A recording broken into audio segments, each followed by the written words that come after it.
blessing today.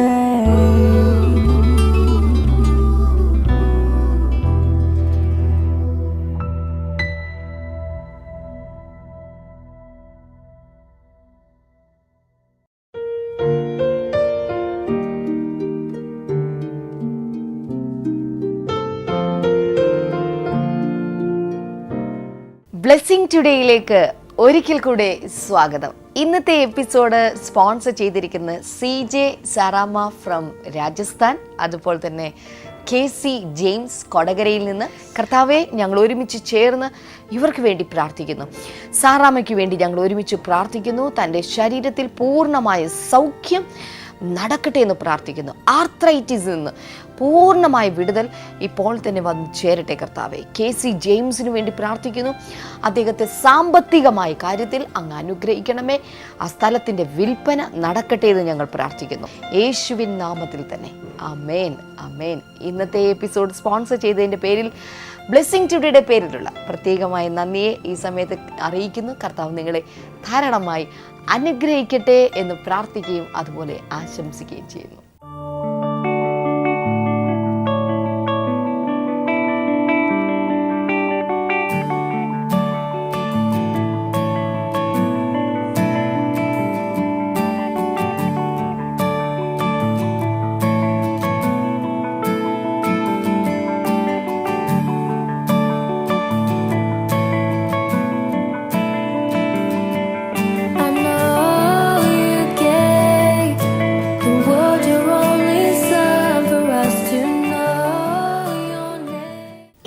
Miracles ടുഡേയുടെ സമയമാണ്. Rini Peter എന്ന പേരിലുള്ള ഒരു സ്ത്രീ, ഒരു ചുമട്ട് തൊഴിലാളിയായിരുന്ന ഒരു സ്ത്രീ. അവൾക്ക് കർത്താവ് കൊടുത്ത സൗഖ്യം കണ്ണുനീരോടെയാണ് അവൾ ആ ടെസ്റ്റിഫൈ ചെയ്യുന്നത്. നമുക്ക് ഒരുമിച്ച് അത് കാണാം.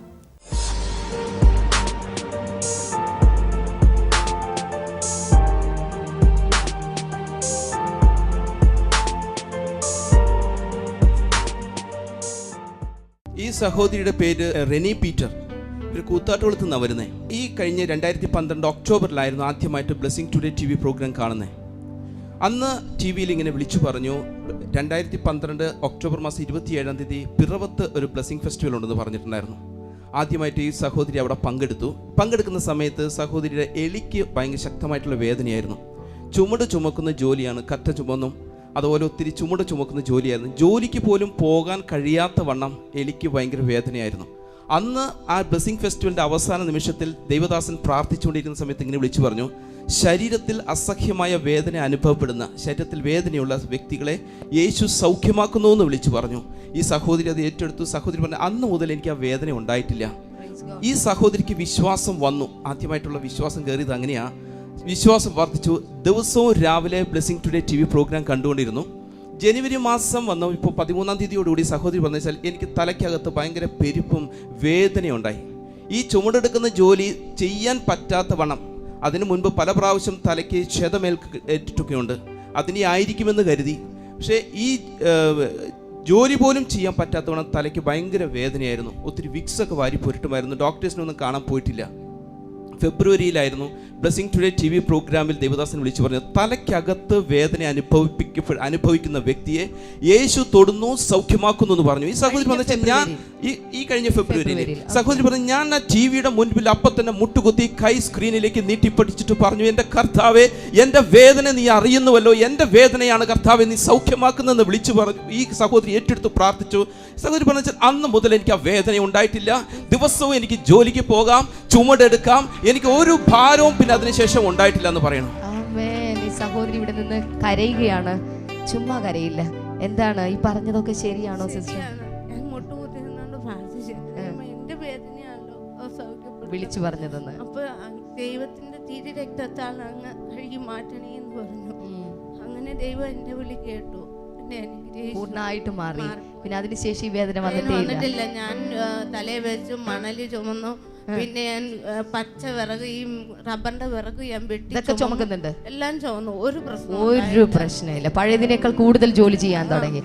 ഹല്ലേലൂയ. കാരണം കർത്താവ് അധ്വാനിക്കുന്ന ഒരു ഭാരം ചുമക്കുന്നവരുമായുള്ളവരെ എൻ്റെ അടുക്കൽ വരുവിൻ, ഞാൻ നിങ്ങളെ ആശ്വസിപ്പിക്കാം. മറ്റാരും പറയാത്ത വാഗ്ദാനമാണിത്. കർത്താവ് ഈ സഹോദരി ആശ്വസിപ്പിച്ചിരിക്കുകയാണ്. കൈകൾ നീട്ടി ഒന്ന് അനുഗ്രഹിച്ച് പ്രാർത്ഥിക്കാമോ? കർത്താവേ, നിന്റെ നാമത്തിൽ ഈ മകളെ ഞങ്ങളിപ്പോൾ അനുഗ്രഹിച്ചു പ്രാർത്ഥിക്കുന്നു. അങ്ങ് കൊടുത്ത അനുഗ്രഹത്തിനായി നന്ദി, അങ്ങയുടെ നന്മകൾക്കായി നന്ദി പറയുന്നു കർത്താവേ, യേശുവിൻ നാമത്തിൽ തന്നെ. ആമേൻ, ആമേൻ. God bless you sister. ഇനി ദൈവ സന്ദേശത്തിൻ്റെ സമയമാണ്. പ്രാക്ടിക്കൽ ലിവിങ്, പ്രായോഗികമായ ജീവിതത്തിനുള്ള തത്വങ്ങൾ എന്ന പേരിൽ ബ്രദർ ഡാമിൻ അനേക ആഴ്ചകളായി ക്വസ്റ്റ്യൻ ബ്ലെസ്സിംഗ് സെൻറ്റർ നൽകിയ ദൈവ സന്ദേശത്തിൽ ഇൻവെസ്റ്റ്മെൻറ്റിനെ കുറിച്ച്, അല്ലെങ്കിൽ നമ്മുടെ സമ്പാദ്യശീലം എങ്ങനെയാണ് നമ്മളിൽ വളർത്തിയെടുക്കേണ്ടത് എന്നതിനെക്കുറിച്ച് നൽകുന്ന സന്ദേശമാണ് ഇനി നിങ്ങൾ കേൾക്കാനായി പോകുന്നത്. സമ്പാദ്യത്തെ നമ്മൾ 3 ഘട്ടങ്ങളിലേക്ക്, അല്ലെങ്കിൽ 3 വിധത്തിലുള്ള സമ്പാദ്യമാണ് ഓരോ വ്യക്തികൾക്കും ഉണ്ടായിരിക്കേണ്ടത്. Short term investment, then middle term investment, അതുപോലെ തന്നെ ലോങ് ടേം ഇൻവെസ്റ്റ്മെൻറ്റ്. പലരും പറയാറുണ്ട്, എന്തിനാണ് സമ്പാദിക്കുന്നത്? എല്ലായ്പ്പോഴും നമ്മൾ മനസ്സിലാക്കണം, സമ്പാദിക്കുമ്പോൾ ഓർക്കുക, ഭാവിയിൽ മറ്റുള്ളവർക്ക് നിങ്ങൾ ഒരിക്കലും ഭാരമായി തീരുകയില്ല. നിങ്ങളുടെ ഭാവിയെ നിങ്ങൾ സുരക്ഷിതമാക്കുകയാണ് ചെയ്യുന്നത്. അതുകൊണ്ട് നിശ്ചയമായും ഈ സന്ദേശം നിങ്ങളെ മാറ്റിമറിക്കും. ഒരുപക്ഷെ ഇതിനോടകം പലരും സമ്പാദ്യശീലമുള്ളവരാണ്. നിങ്ങൾക്ക് ഇന്നത്തെ സന്ദേശം ഒരുപക്ഷെ ഒരു പുതുമയായിരിക്കില്ല, പക്ഷെ പുതുമയുള്ള ഒത്തിരി പേർ നമ്മുടെ സമൂഹത്തിലുണ്ട്, നമ്മുടെ കേരളത്തിലുണ്ട്, മലയാളികളുടെ ഇടയിലുണ്ട്. ഇവർക്കൊക്കെ ഇന്നത്തെ സന്ദേശം ഒരു വലിയ അനുഗ്രഹമായി തീരട്ടെ എന്ന് ഞാൻ ആശംസിക്കുകയും പ്രാർത്ഥിക്കുകയും ചെയ്യുന്നു. സാമ്പത്തിക സുരക്ഷിതത്വമുള്ള ഒരു നല്ല കുടുംബനാഥന്മാരായി, അതുപോലെ കുടുംബനാഥന്മാരായി നമ്മുടെ സമൂഹത്തിലെ ഭാര്യമാരും ഭർത്താക്കന്മാരും മാറട്ടെ എന്ന് ഞാൻ ഇത്തരണത്തിൽ പ്രാർത്ഥിക്കുകയും ആശംസിക്കുകയും ചെയ്യുന്നു. ഇന്നത്തെ സന്ദേശം ശ്രദ്ധിച്ചാലും അതിൽ നിന്നുള്ള നല്ല പാഠങ്ങൾ ഉൾക്കൊണ്ട് അത് പ്രായോഗിക രീതിയിൽ വരുത്താൻ ശ്രമിച്ചാലും.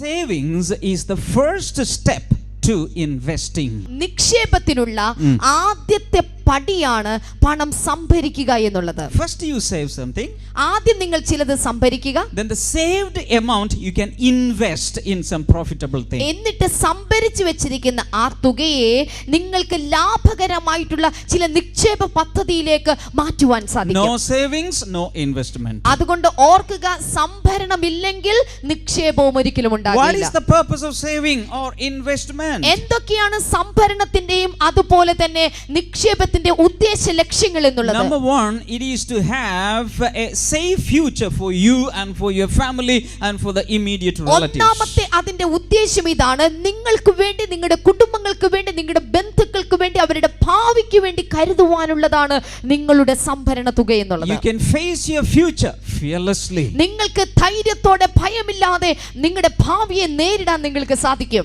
Secondly, we can have an additional income from this investment. രണ്ടാമതായിട്ട്, നിങ്ങൾ നടത്തിയിട്ടുള്ള നിക്ഷേപത്തിൽ നിന്ന് നിങ്ങൾ കുറച്ചുകൂടെ വരുമാനം അതിലൂടെ ഉണ്ടാക്കാൻ സാധിക്കുന്നു. Isn't that good? ഇത് നല്ലൊരു പദ്ധതിയല്ലേ? Number 3, you will not be a burden to anyone. You will be proud of yourself.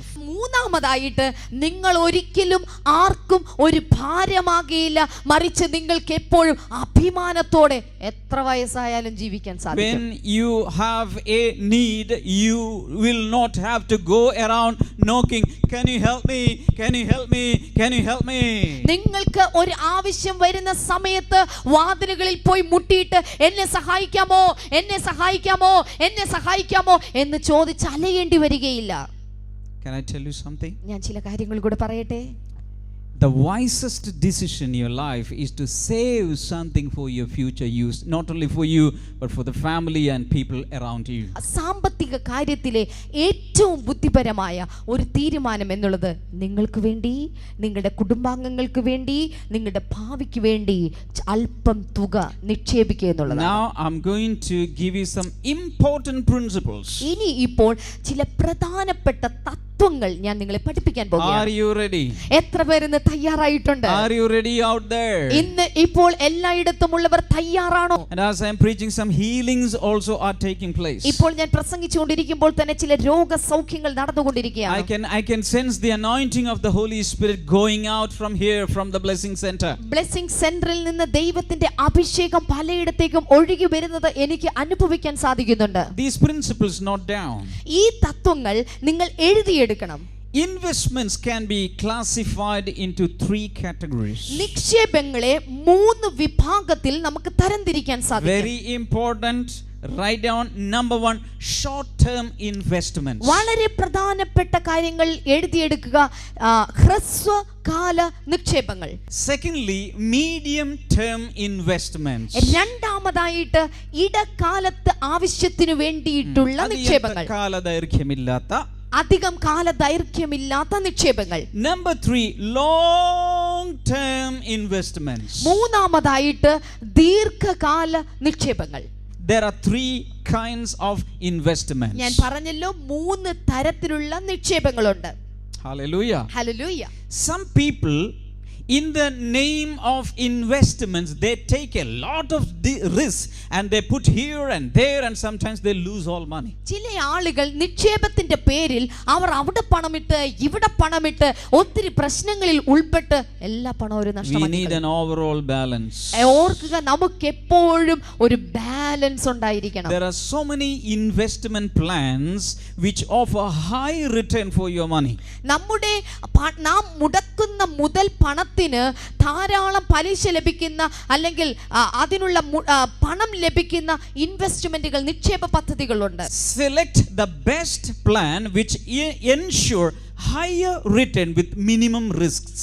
ഓർക്കുക, എല്ലായ്പ്പോഴും ഓർക്കുക, ചെറിയ റിസ്കിൽ ചെറിയ പരിശ്രമത്തിൽ നിന്നുകൊണ്ട് കൂടുതൽ വരുമാനം ലഭിക്കുന്ന അല്ലെങ്കിൽ പലിശ ലഭിക്കുന്ന, റിട്ടേൺ ലഭിക്കുന്ന നിക്ഷേപ സാധ്യതയുള്ള സ്ഥലങ്ങൾ തിരഞ്ഞെടുക്കുക. So you should do a thorough study before you invest something in some plan. അതുകൊണ്ട് ചില പദ്ധതികളിൽ ചേരുന്നതിന് മുൻപ് ആ പദ്ധതികളെ കുറിച്ച് വ്യക്തമായി ചില കാര്യങ്ങൾ പഠിച്ചിരിക്കണം. Now I'm going to explain what is a short term investment, what is a medium term investment, and what is a long term investment. ഇനി ഇപ്പോൾ ഞാൻ നിങ്ങളോട് എന്താണ് ഹ്രസ്വകാല നിക്ഷേപം, എന്താണ് ഇടക്കാല നിക്ഷേപം, എന്താണ് ദീർഘകാല നിക്ഷേപം എന്നതിനെ കുറിച്ച് പഠിപ്പിക്കാൻ പോകുകയാണ്. A short term investment is defined as an investment up to 3 years. ഒരു ഹ്രസ്വകാല നിക്ഷേപം എന്നുള്ളത് ഏതാണ്ട് 3 വർഷ കാലയളവിലേക്ക് നാം നിക്ഷേപിക്കുന്നതിനെയാണ് ഹ്രസ്വകാല നിക്ഷേപം എന്ന് പറയുന്നത്. And the purpose of this investment, short term investment, is to meet expenses in connection with school admissions sometimes, or medical emergency, or other emergency household needs, example to buy a fridge or a TV, something like that. ഇത്തരം ഈ ഹ്രസ്വകാല നിക്ഷേപങ്ങൾ നമ്മുടെ സ്കൂളിലേക്കുള്ള കുട്ടികളുടെ admission സമയത്ത്, college admission സമയത്ത്, അതുപോലെ തന്നെ മറ്റ് അത്യാഹിതങ്ങൾ, ഹോസ്പിറ്റൽ എക്സ്പെൻസുകൾ, വീട്ടിൽ ടിവിയോ ഫ്രിഡ്ജോ ഗൃഹോപകരണങ്ങൾ വാങ്ങിക്കുന്ന കാര്യത്തിൽ ഒക്കെയാണ് നമുക്കത് ഉപയോഗിക്കാൻ സാധിക്കുന്നത്. You don't need to go for loan here, hire purchase there. No need. If you have some reserve money, straight away you can go to the showroom and purchase something. നിങ്ങൾക്ക് അങ്ങനെയുള്ള സമയങ്ങളിൽ ഒരു ലോണിന്റെ പുറകെ നിങ്ങൾക്ക് പോകേണ്ട ആവശ്യമില്ല. കയ്യിൽ പണം ഇരിപ്പുണ്ടെങ്കിൽ നേരിട്ട് ചെന്ന് ഒരു ഷോറൂമിൽ പോയി അത് നിങ്ങൾക്ക് വാങ്ങിക്കാൻ സാധിക്കും. Short term investment means for 3 years. ഞാൻ പറഞ്ഞല്ലോ ഹ്രസ്വകാല നിക്ഷേപത്തെ കുറിച്ച്. ഹ്രസ്വകാല നിക്ഷേപം എന്നുള്ളത് 3 വർഷ കാലാവധിയുള്ളത്. അടുത്തിരിക്കുന്ന ആളോട് പറഞ്ഞാൽ 3 വർഷ കാലാവധി. What is a medium term investment? ഇതിനിടയിൽ ഇടക്കാല ആവശ്യങ്ങൾക്ക് വേണ്ടിയിട്ട്, ചെറിയ കാലയളവിലേക്കുള്ള ആവശ്യങ്ങൾക്ക് വേണ്ടിയിട്ടുള്ള നിക്ഷേപങ്ങൾ എന്തൊക്കെയാണ്? Write down. A medium term investment means to a period of 3 to 15 years. ഈ ഇടക്കാല നിക്ഷേപങ്ങൾ എന്നുള്ളത് അത് 3 വർഷം മുതൽ 15 വർഷം വരെ കാലയളവിലുള്ള നിക്ഷേപങ്ങളാണ്. And this is for the expenses that can come in your lifetime.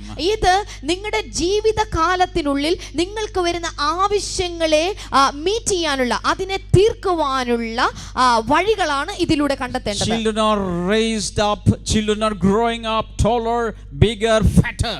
ഇപ്പോൾ കുട്ടികൾ വളരുകയാണ്, അവർ വലുപ്പത്തിലും തൂക്കത്തിലും അവർ വളർന്നുകൊണ്ടിരിക്കുകയാണ്. And they are going from one grade to the another grade. ഇവർ ഇപ്പോൾ ഒരു ഗ്രേഡിൽ നിന്ന് അടുത്ത ഗ്രേഡിലേക്ക് അവർ കയറിയിരിക്കുകയാണ്. For their higher studies you have to preserve something now. അവർക്ക് വേണ്ടി, നല്ലൊരു ഭാവിക്ക് വേണ്ടി, അവരുടെ ഉന്നത വിദ്യാഭ്യാസത്തിന് വേണ്ടി ചില കാര്യങ്ങൾ നിങ്ങൾക്ക് സംഭരിച്ചു വെക്കണം. And for their marriage expenses you can reserve something now. അവരുടെ വിവാഹ ആവശ്യങ്ങൾക്ക് വേണ്ടി ചിലപ്പോൾ നിങ്ങൾക്ക് ചിലത് സംഭരിച്ചു വെക്കേണ്ടതായി വരും. Or to purchase a house. അതുമാത്രമല്ല ഒരു വീട് വാങ്ങുവാൻ വേണ്ടിയിട്ട്, or for hospital needs. അല്ലെങ്കിൽ ഒരു ആശുപത്രി ആവശ്യത്തിന് വേണ്ടിയിട്ട്.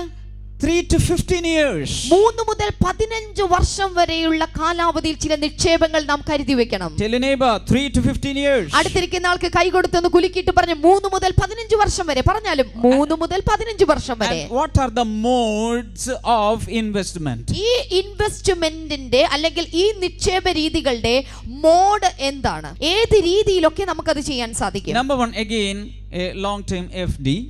ഒന്നാമതായിട്ട് ഞാൻ വീണ്ടും ആവർത്തിക്കട്ടെ, 3 മുതൽ 15 വർഷക്കാലം വരെയുള്ള ഒരു സ്ഥിര നിക്ഷേപം നിങ്ങൾക്ക് തുടങ്ങാം. Or debentures and bonds of companies. അല്ലെങ്കിൽ മറ്റ് കമ്പനികളുടെ കടപ്പത്രങ്ങൾ, ഡിവഞ്ചേഴ്സ് നിങ്ങൾക്ക് എടുക്കാൻ സാധിക്കും. Mutual funds again. അതുപോലെ തന്നെ മ്യൂച്വൽ ഫണ്ടുകളിൽ നിങ്ങൾക്ക് പ്രവേശിക്കാൻ സാധിക്കും. Insurance policies of shorter term like 5 to 10 years. 5 മുതൽ 10 വർഷം വരെയുള്ള കാലയളവിലെ ഇൻഷുറൻസ് പോളിസികളിൽ നിങ്ങൾക്ക് പങ്കെടുക്കാൻ സാധിക്കും. Health insurance. ആരോഗ്യ ഇൻഷുറൻസിൽ, ആരോഗ്യ പരിരക്ഷയുടെ ഇൻഷുറൻസ് നിങ്ങൾക്ക് ചേരാൻ സാധിക്കും. Gold and such metals. അതുപോലെ തന്നെ സ്വർണ്ണ നിക്ഷേപ പദ്ധതികൾ, അതുപോലെ മറ്റ് ചില മെറ്റൽസിന്റെ പദ്ധതികളിൽ നിങ്ങൾക്ക് പങ്കാളികളാകാൻ സാധിക്കും. There is a wide spectrum of different modes of investment. അതുകൊണ്ട് ഇത്തരം ഈ കാലഘട്ടത്തിൽ നിക്ഷേപിക്കുവാൻ സാധ്യമാകുന്ന അത്തരം വലിയ വിശാലമായ പദ്ധതികൾ ഇന്ന് നമ്മുടെ മുൻപിലുണ്ട്. Many of you know better than I know. എനിക്കറിയാവുന്നതിനേക്കാൾ കൂടുതൽ നിങ്ങളിൽ പലർക്കും അറിയാമല്ലോ. Now coming to the last, the long term investment. ഇനിയിപ്പോൾ നിക്ഷേപ പദ്ധതിയുടെ അവസാനത്തെ ഭാഗമാണ് ദീർഘകാല നിക്ഷേപത്തിലേക്ക് നമുക്ക് കടന്നു വരാം. 15 to 20 years or more. 15 മുതൽ 20 വർഷം വരെ അല്ലെങ്കിൽ അതിനേക്കാൾ അധികമുള്ള വർഷങ്ങൾ. Tell your neighbor 15 to 20 years or more. അടുത്തിരിക്കുന്ന ആൾക്ക് കൈ കൊടുത്തിട്ടൊന്ന് പറഞ്ഞേ 15 മുതൽ 20 അതിലധികമോ വർഷങ്ങൾ. So what is a short term investment? അങ്ങനെയെങ്കിൽ ഹ്രസ്വകാല നിക്ഷേപം എന്താണ്? Tell me. എന്നോട് പറഞ്ഞാലും 3 years. 3 വർഷം. Now what is a medium term investment? ഇടക്കാല നിക്ഷേപങ്ങൾ എത്ര വരെ വർഷങ്ങൾ വരെയുള്ളതാണ്? പറഞ്ഞാലും Everybody bolo. എല്ലാവരും ചേർന്ന് പറയാമോ? 3 to 15 years. 3 മുതൽ 15 വരെയുള്ള വർഷങ്ങൾ. What is a long term investment? അങ്ങനെയെങ്കിൽ ദീർഘകാല നിക്ഷേപങ്ങൾ എന്തൊക്കെയാണ്? 15 to 20 years or more. 15 മുതൽ 20 വർഷമോ അതിലധികമോ ഉള്ള വർഷങ്ങൾ. This is for your life after retirement. ഇത് നിങ്ങളുടെ റിട്ടയർമെന്റിന് ശേഷമുള്ള കാര്യത്തിനും കൂടെ വേണ്ടിയിട്ടുള്ളതാണ്. Do you know that one day you will have to retire? ഒരു ദിവസം നിങ്ങൾ നിങ്ങളുടെ ജോലിയിൽ നിന്ന് വിരമിക്കും എന്ന കാര്യം നിങ്ങൾക്കറിയാമോ? Or maybe business people, you will continue as long as you live. ഒരുപക്ഷെ ബിസിനസ്സുകാരായിട്ടുള്ള ആളുകൾക്ക് നിങ്ങളുടെ ജീവകാലം വരെ നിങ്ങൾക്ക് അത് കണ്ടിന്യൂ ചെയ്യാൻ സാധിക്കും. But there may come time, ill health may come, some incapacitated situation may come, but that time these long term investments will come for your help. എന്നാൽ ആ ചില സമയങ്ങളിൽ ആ വിരമിക്കുന്നതിന് മുൻപ് തന്നെ നിങ്ങൾക്ക് ആരോഗ്യപരമായ കാര്യത്തിൽ പ്രശ്നങ്ങൾ വന്നേക്കാം, രോഗങ്ങൾ വന്നേക്കാം, തളർച്ചകൾ വന്നേക്കാം, ക്ഷീണങ്ങൾ വന്നേക്കാം. ആ സമയത്ത് ഈ നിക്ഷേപങ്ങൾ നിങ്ങളെ വളരെയധികം ഉപകരിക്കും. The suggested mode of investment I'm going to give you. ഞാൻ നിങ്ങൾക്ക് സജസ്റ്റ് ചെയ്യുന്ന ചില നിക്ഷേപ രീതികളെ ഞാൻ നിങ്ങൾക്ക് സജസ്റ്റ് ചെയ്യാം. Land and building.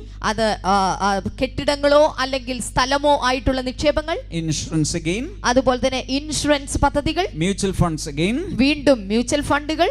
And equity ഫണ്ടുകൾ. and so many other options are there. അതുപോലെ തന്നെ ഇതുപോലെ ഒത്തിരി പദ്ധതികൾ മുൻപിലുണ്ട്. Let me tell you something. ചില കാര്യങ്ങൾ ഞാൻ നിങ്ങളോട് പറയട്ടെ. Whether you are a salaried person or a businessman, നിങ്ങൾ ഒരു ശമ്പളക്കാരനോ അതോ ഒരു ബിസിനസ്സുകാരനോ ആകട്ടെ, building up such investment plan schemes in your life is a safeguard for the family. ഇത്തരം നിക്ഷേപ പദ്ധതികൾ എന്നുള്ളത് നിങ്ങളുടെ കുടുംബത്തിന് വേണ്ടിയിട്ടുള്ള ഒരു സുരക്ഷയുടെ കവചം നിങ്ങൾ ഉണ്ടാക്കുകയാണ്. Salaried persons sometimes will have the PF and gratuity when they retire. Salary ലഭിക്കുന്ന ആളുകൾക്ക് അവർ റിട്ടയർ ചെയ്യുമ്പോൾ സാധാരണയായി അവർക്ക് PF-ഉം ഗ്രാറ്റുവിറ്റിയും എല്ലാം ലഭിക്കും. Sometimes you will have pension. ചില സമയത്ത് നിങ്ങൾക്ക് pension ലഭിച്ചെന്നിരിക്കും. But still you may need some extra money to keep up the standard of life you were living so far. ഇതുവരെ നിങ്ങൾ ജീവിച്ചു വന്നിട്ടുള്ള നിങ്ങളുടെ ജീവിത ശൈലിയുടെ നിലവാരം അതുപോലെ തന്നെ റിട്ടയർമെന്റിന് ശേഷം, വിരമിച്ചതിന് ശേഷം നിലനിർത്തണമെന്നുണ്ടെങ്കിൽ ഇപ്പോഴേ ചില നിക്ഷേപങ്ങൾ നിങ്ങൾ കരുതിയിരിക്കണം. Can you shout a hallelujah? ചേർന്നൊരു വലിയ ഹല്ലേലൂയ പറഞ്ഞാലും. Now when we make investments, so many people go to chittis. സാധാരണ രീതിയിൽ നിക്ഷേപങ്ങൾ തുടങ്ങാൻ വേണ്ടി ഒത്തിരി ആളുകളും ചിട്ടികളെ ആശ്രയിക്കാറുണ്ട്. Chitti is okay, but before you invest in chittis, you have to check the credibility. നിങ്ങൾ ചിട്ടിയിൽ ചേരുന്നത് വളരെ നല്ലൊരു കാര്യമാണ്. പക്ഷേ നിങ്ങൾ ചിട്ടിയിൽ ചേരുന്നതിന് മുൻപായിട്ട് അവരുടെ വിശ്വസനീയതയെ നിങ്ങളൊന്ന് മനസ്സിലാക്കണം. So many people have been cheated by chitti people. സാധാരണ ഒത്തിരി ചിട്ടിയിൽ ചേർന്നിട്ടുള്ള ആളുകളും കബളിപ്പിക്കപ്പെട്ടിട്ടുണ്ട്. So see if the chitti company is reliable or credible. അതുകൊണ്ട് എല്ലായ്പ്പോഴും ചിട്ടി കമ്പനികൾ വിശ്വസനീയമാണോ എന്നുള്ളത് നിങ്ങൾ പരിശോധിച്ച് ഉറപ്പുവരുത്തേണ്ടതുണ്ട്. Now this is my personal suggestion or request: never invest in chittis run by individuals. വ്യക്തികൾ നടത്തുന്ന ചിട്ടികളിൽ ഒരിക്കലും നിങ്ങൾ നിക്ഷേപം നടത്തരുത് എന്നൊരു നിർദ്ദേശം എനിക്ക് നിങ്ങളോട് വെക്കാനുണ്ട്. In so many places I know people gave their amount for chitti every month or every week, but finally the chitti man disappears. ഒത്തിരി സ്ഥലത്തും ഞാൻ കേട്ടിട്ടുണ്ട്, വായിച്ചിട്ടുണ്ട്. എല്ലാ മാസവും ആളുകൾ ഒരു പ്രത്യേക ആളുടെ കയ്യിൽ ചിട്ടിക്കുള്ള പണം കൊടുത്ത് അവസാനം ചിട്ടി കിട്ടാറാകുമ്പോഴത്തേനും ചിട്ടിക്കാരൻ അപ്രത്യക്ഷമാകുകയാണ്. So be very wise and careful. അതുകൊണ്ട് ബുദ്ധിമാന്മാരായി വളരെ ശ്രദ്ധാലുക്കളായി നിൽക്കുക.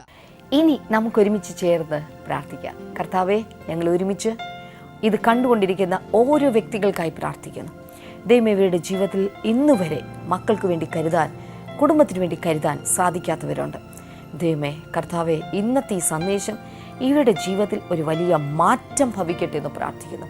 മക്കൾക്ക് വേണ്ടി കരുതാൻ, കുഞ്ഞുങ്ങൾക്ക് വേണ്ടി കരുതാൻ, കുടുംബത്തിന് വേണ്ടി കരുതാൻ, ഭാവിക്ക് വേണ്ടി കരുതാൻ ഇവരെ കർത്താവെ അങ്ങ് അനുഗ്രഹിക്കണമേ. അങ്ങയുടെ നന്മകളാലും അനുഗ്രഹങ്ങളാലും അങ്ങ് നിറച്ച് മാനിക്കണമേ എന്ന് പ്രാർത്ഥിക്കുന്നു കർത്താവെ. ഹല്ലേലൂയ, താങ്ക് യു ലോർഡ്. അങ്ങ് കർത്താവെ പ്രത്യേകമായി ഇവരെ കരുതണമെന്ന് പ്രാർത്ഥിക്കുന്നു. പുതിയ വഴികൾ തുറന്നു വരട്ടെ, സാമ്പത്തിക വഴികൾ തുറന്നു വരട്ടെ, കടഭാരങ്ങൾ മാറിപ്പോകട്ടെ കർത്താവെ. യേശുവിൻ്റെ നാമത്തിൽ സാമ്പത്തിക മേഖലകളിൽ നന്മകൾ വന്നു ചേരട്ടെ കർത്താവെ. രോഗികളായിട്ടുള്ളവർക്ക് വേണ്ടി ഞാനിപ്പോൾ പ്രാർത്ഥിക്കുന്നു കർത്താവെ. ശരീരത്തിൽ മുഴുവൻ ചൊറിഞ്ഞ പാടുകൾ തണുത്ത് കിടക്കുന്നത് യേശുവിൻ്റെ നാമത്തിൽ ആ പാടുകൾ ഇപ്പോൾ തന്നെ പൂർണ്ണമായിട്ടും അത് മാറിപ്പോകട്ടെ എന്ന് പ്രാർത്ഥിക്കുന്നു കർത്താവെ. ഹല്ലേലൂയ. ചില പ്രത്യേക ആഹാര പദാർത്ഥങ്ങൾ കഴിക്കുമ്പോൾ ശരീരത്തിലുള്ള അലർജികൾ യേശുവിൻ്റെ നാമത്തിൽ അതിപ്പോൾ തന്നെ മാറിപ്പോകട്ടെ കർത്താവെ. അങ്ങ് സൗഖ്യമാക്കിയതിനായി ഞങ്ങൾ ഒരുമിച്ച് നന്ദി പറയുന്നു കർത്താവെ. തണുത്തതൊന്നും നിങ്ങൾക്ക് കഴിക്കാൻ സാധ്യമല്ല. ആ സമയത്ത് തന്നെ വല്ലാത്ത ചുമയുടെ അസ്വസ്ഥത അനുഭവപ്പെടുത്ത അത് ആഴ്ചകളോ മാസങ്ങളോ ആയിട്ട് മാറാതെ നിൽക്കുന്നത് യേശുവിൻ്റെ നാമത്തിൽ ഇപ്പോൾ തന്നെ ആ വ്യക്തി സൗഖ്യമാകട്ടെ എന്ന് പ്രാർത്ഥിക്കുന്നു കർത്താവെ. ഹല്ലേലൂയ, താങ്ക് യു ലോർഡ്. വിസയുടെ ഒരു പ്രശ്നത്തിൽ ഒരു രാജ്യത്ത് കുരുങ്ങിക്കിടക്കുന്ന ഒരു വ്യക്തിക്ക് വേണ്ടി പ്രാർത്ഥിക്കുന്ന ഒരു കുടുംബത്തെ ഞാൻ കാണുന്നു. യേശുവിൻ്റെ നാമത്തിൽ ആ പ്രശ്നം പൂർണ്ണമായും അത് പരിഹരിക്കപ്പെടട്ടെ കർത്താവെ. അങ്ങയുടെ കരം നീട്ടി അങ്ങ് അത്ഭുതങ്ങൾ ചെയ്തതിനായി ഞങ്ങൾ ഒരുമിച്ച് നന്ദി പറയുന്നു കർത്താവെ. ഹൃദയ സംബന്ധമായ അസുഖങ്ങൾ യേശുവിൻ്റെ നാമത്തിൽ ഇപ്പോൾ തന്നെ സൗഖ്യമാകട്ടെ കർത്താവെ.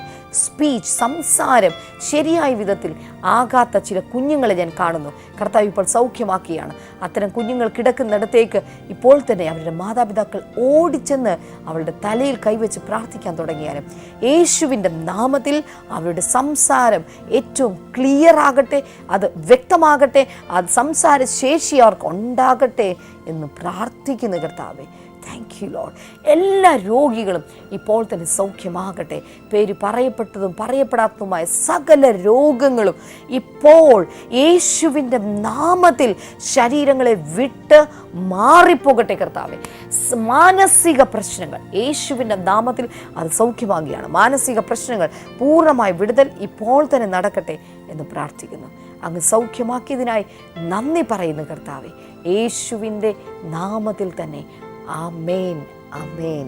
കർത്താവ് രോഗങ്ങളിൽ നിന്ന് നിങ്ങളെ രക്ഷിച്ചിരിക്കുകയാണ്. കർത്താവിൻ്റെ അനുഗ്രഹങ്ങൾ കർത്താവ് നിങ്ങളുടെ മേൽ പകർന്നിരിക്കുകയാണ്. ദൈവം നിങ്ങളെ ധാരാളമായി അനുഗ്രഹിക്കട്ടെ. എൻ്റെ പ്രാർത്ഥനാ ഡയറി വാങ്ങിച്ചിട്ടില്ലാത്തവർ അത് വാങ്ങിക്കണം. അതുപോലെ തന്നെ കർത്താവിൻ്റെ പ്രത്യേകമായ അനുഗ്രഹങ്ങൾ കുത്തി നിറയപ്പെട്ടിട്ടുള്ള അനേക DVD ഇന്ന് അവൈലബിൾ ആണ്. ദയവായി നിങ്ങളത് വാങ്ങിക്കണമെന്ന് പ്രത്യേകമായി ഓർപ്പിക്കുന്നു. നാളെയും അതുപോലെ മറ്റന്നാളും സൗത്ത് കരോളിനയിൽ നടക്കുന്ന ഗ്രീൻ വില്ലിൽ വെച്ച് നടക്കുന്ന പ്രത്യേകമായ ബ്ലെസ്സിങ് ഫെസ്റ്റിവലിലേക്ക് ഞാൻ നിങ്ങളെ സ്വാഗതം ചെയ്യുന്നു. സൗത്ത് കരോളിനയുടെ ഏത് ഭാഗത്താണെങ്കിലും നിങ്ങൾ അവിടെ വരണം. നമുക്ക് ഒരുമിച്ച് ചേർന്ന് കർത്താവിനെ ആരാധിക്കാം, ദൈവവചനം കേൾക്കാം. നിങ്ങളുടെ പ്രാർത്ഥനാ വിഷയങ്ങൾ അറിഞ്ഞ് നിങ്ങൾക്ക് വേണ്ടി പ്രാർത്ഥിക്കണമെന്നുണ്ട്. ദയവായി കടന്നു വരണം എന്ന് പ്രത്യേകിച്ച് ഓർപ്പിക്കുന്നു. മറ്റന്നാൾ, അതായത് ഈ വരുന്ന ഞായറാഴ്ച വൈകിട്ടാണ് ന്യൂയോർക്കിലുള്ള നമ്മുടെ മീറ്റിംഗ് നടക്കുന്നത്. ആ മീറ്റിങ്ങിലേക്കും അതിൻ്റെ പ്രാന്തപ്രദേശങ്ങളിലും ചുറ്റുപാടുമുള്ള എല്ലാ പ്രിയപ്പെട്ടവരെയും ഞാൻ പ്രത്യേകമായി സ്വാഗതം ചെയ്യുന്നു. അതിൻ്റെ തൊട്ടടുത്തുള്ള സ്ഥലങ്ങൾ നിങ്ങൾക്കറിയാൻ സാധിക്കും. ന്യൂജേഴ്സിയിൽ നിന്നും അതുപോലെ തന്നെ ഫിലഡൽഫിയയിൽ നിന്നൊക്കെ നിങ്ങൾക്ക് 2-1.5 മണിക്കൂറൊക്കെ നിങ്ങൾക്ക് യാത്ര ചെയ്ത് കഴിഞ്ഞാൽ എത്തിച്ചേരാവുന്നേ ഉള്ളൂ. ആ ഭാഗത്തു നിന്നുള്ള എല്ലാ പ്രിയപ്പെട്ടവരെയും ആ മീറ്റിങ്ങിലേക്ക് പ്രത്യേകമായി ഞാൻ സ്വാഗതം ചെയ്യുന്നു. അതുപോലെ നാളത്തെ എപ്പിസോഡിലൂടെ നമുക്ക് വീണ്ടും കാണാം.